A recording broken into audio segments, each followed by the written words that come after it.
you doing? You're looking well anyway. I'm doing good. I'm doing very good, very good. I feel physically well. And I'm just happy to be here. So what you do? Are you training or anything? Are you doing any kind of boxing or anything like that at the minute?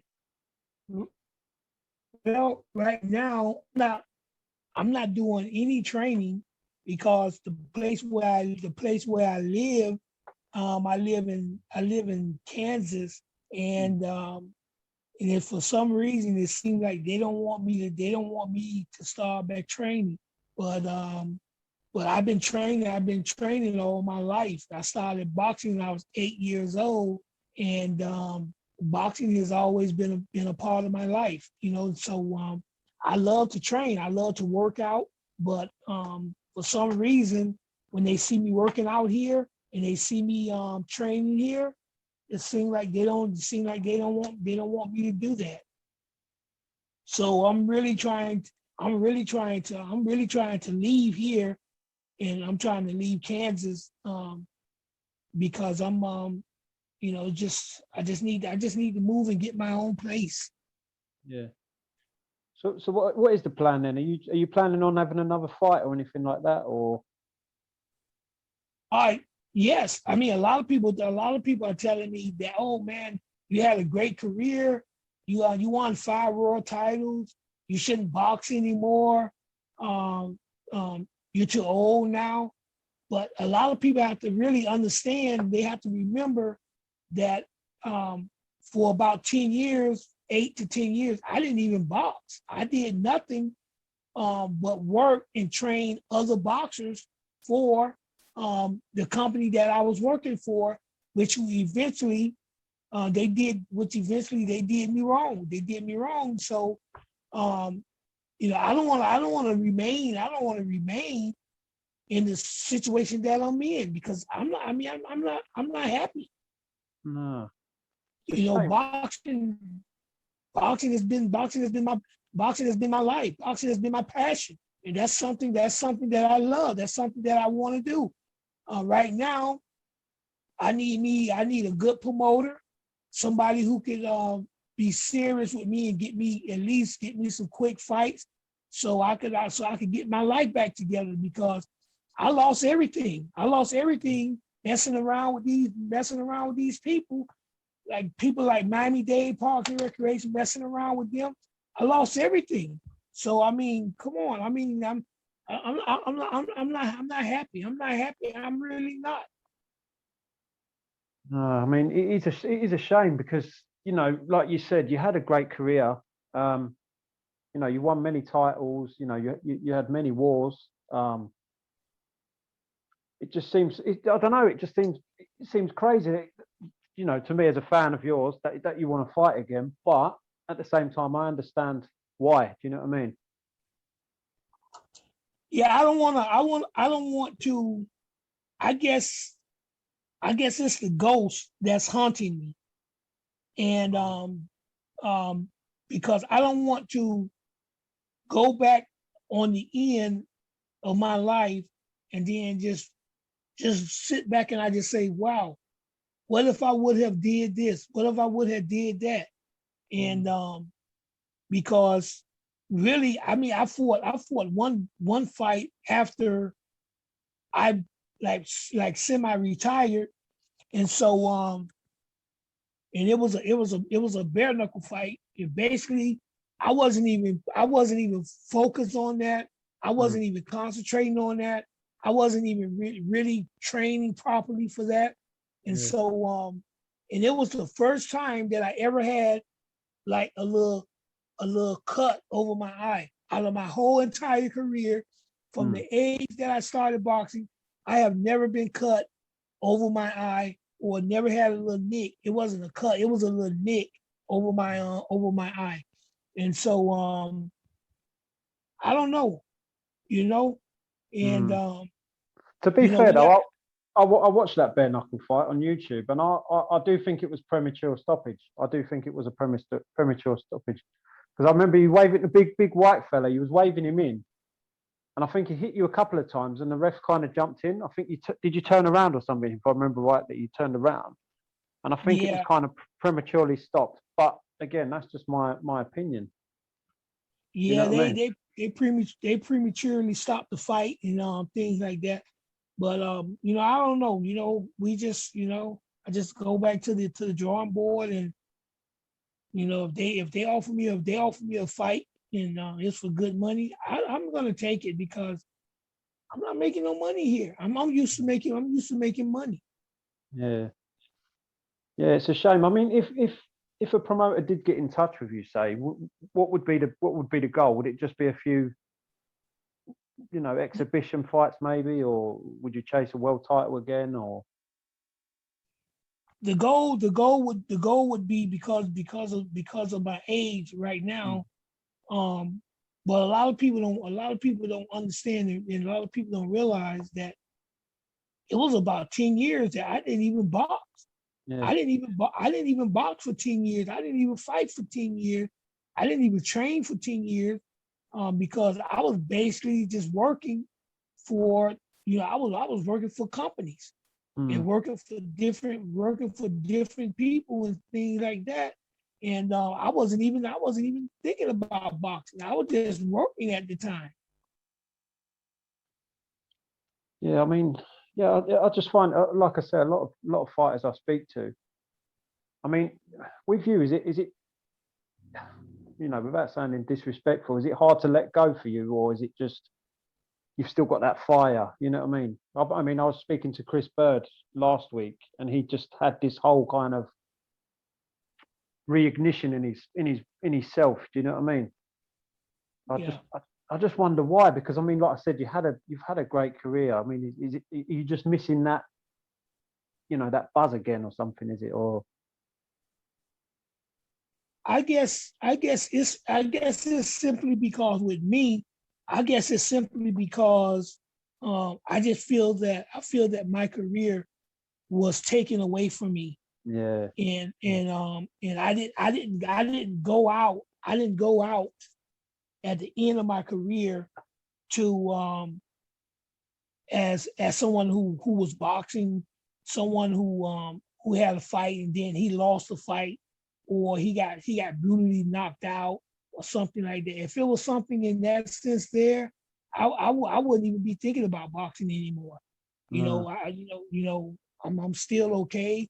I mean, the only time I ever niched, which was one time over my eye, and it was just like a little scratch, really. Yeah. But I've never been cut in my entire career or anything like that. So I don't know.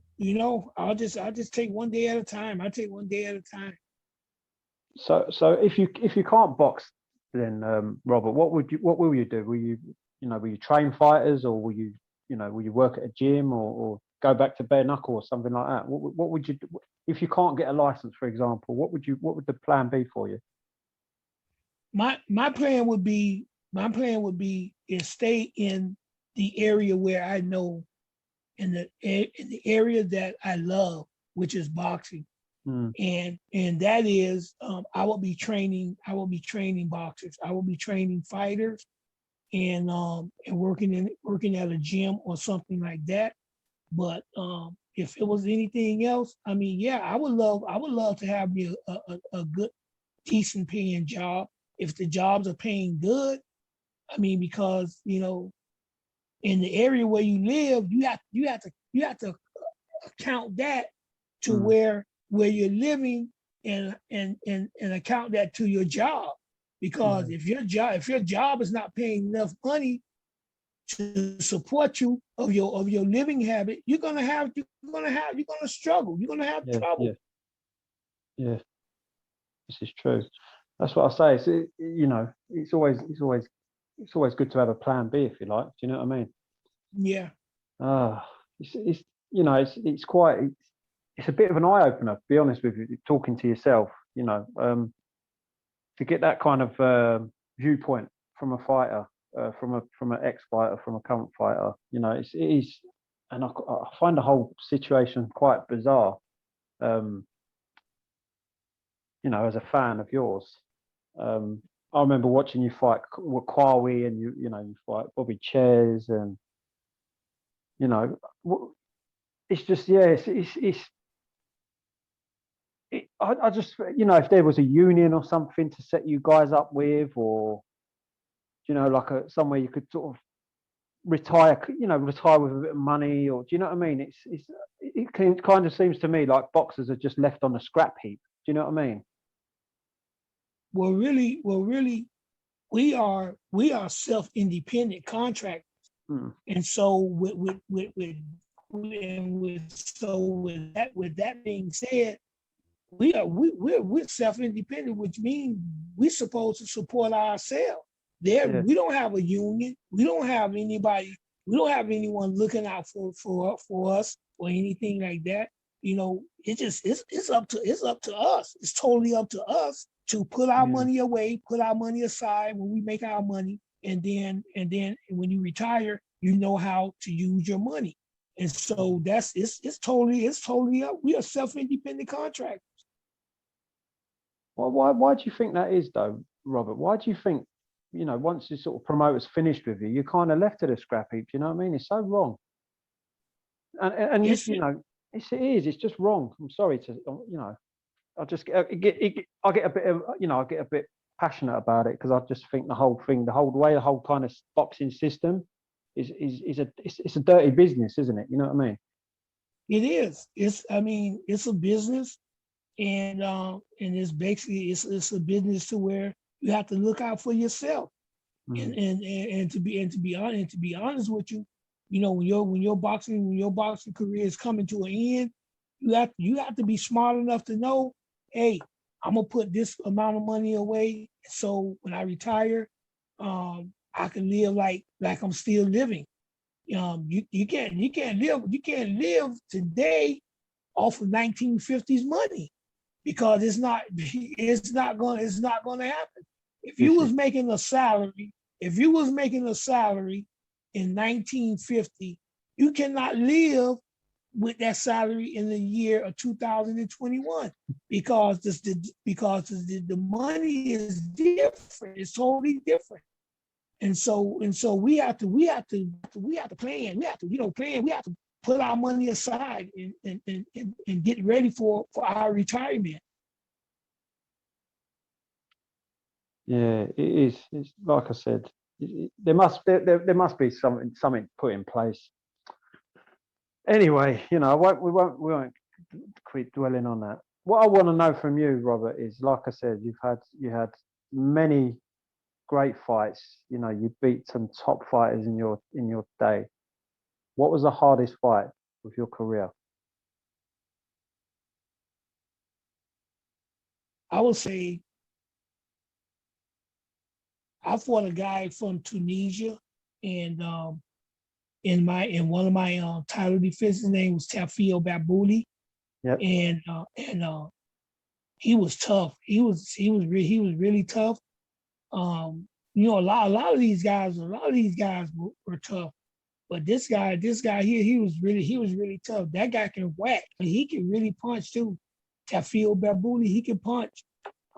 You know, thank God I got out of there. I got out of Spain with my title, and you know, it was all basically just all by the grace of God that I was even be able to go to Spain and come out of Spain with my title. Because you know, when you're going into your opponent's backyard, you're not set up to win. Yeah, it's true.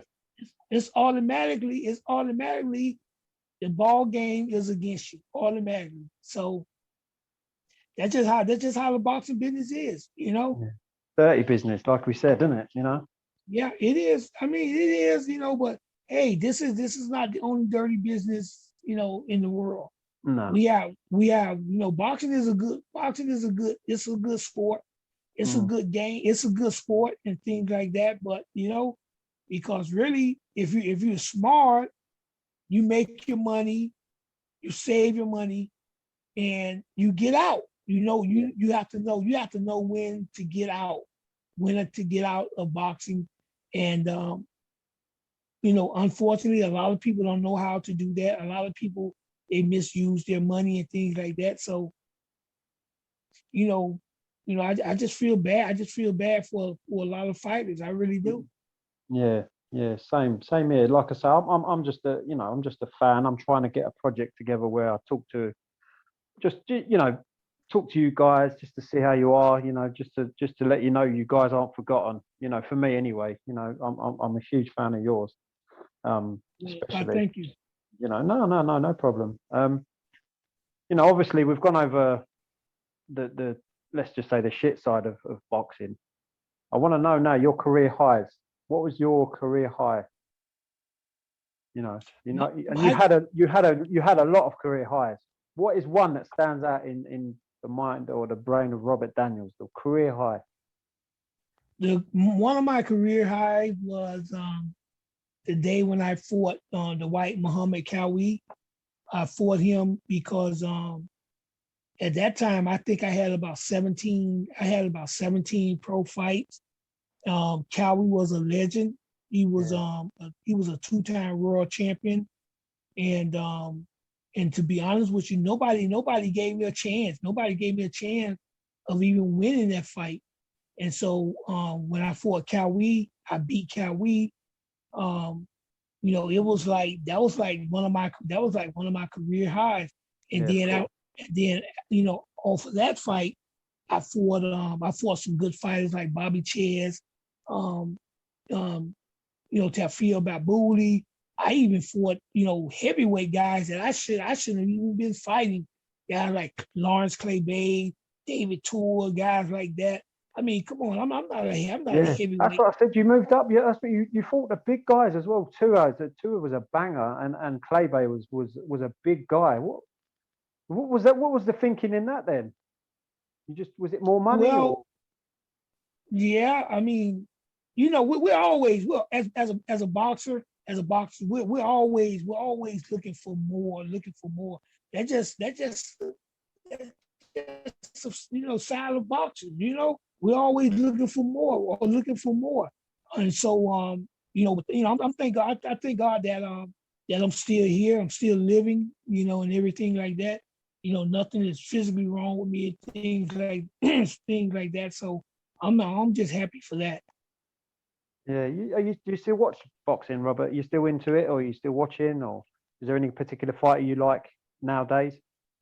No, to be honest with you, I don't even watch boxing. I can't even tell you who is the WBA champion, who's the WBC champion. You hear names thrown out there like guys like Wilder and Fury and things like that. You hear names, but I don't really watch boxing. I don't even watch boxing. I can't even really tell you who's fighting right now. Huh. Wow. Well, over in the UK, the big one is AJ and Anthony Joshua and Fury. That's the big one in the big one worldwide, because it'll be the unification for the heavyweight belts. But apart from that, if you're Canelo's fighting, but yeah, it's crazy how you just sort of. I mean, you must still love the game, but you just sort of, you just don't like it. Do you know what I mean? I still love boxing, but I think it's because of the way I was treated, the way that I was mistreated, and the way that things went, the way that my boxing career went. It was like really, and then also my life was terrible, and working for other companies and stuff like that. Giving up my boxing career to go work for other companies and things like that.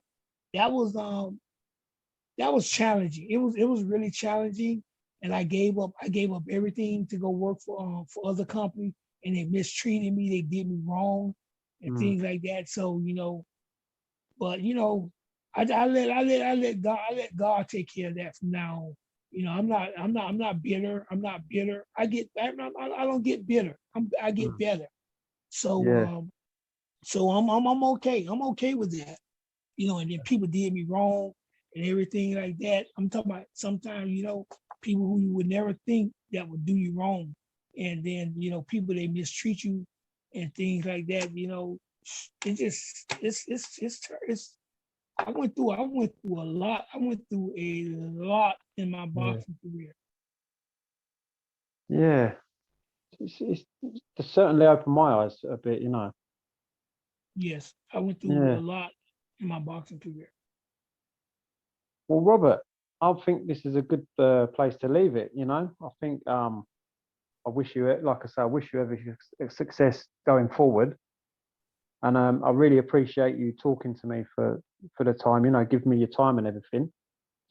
And like I said, God bless you and your family. And I wish you all the success in the world, my friend. And yeah, I'll keep in touch. You know. Yeah, well, I thank you. I thank you for your time and for, you know, the energy that you put in this meeting, in this Zoom meeting. And so Yeah, no I'm just problem. happy. I'm just happy to be here, and I really appreciate you giving me the time to speak.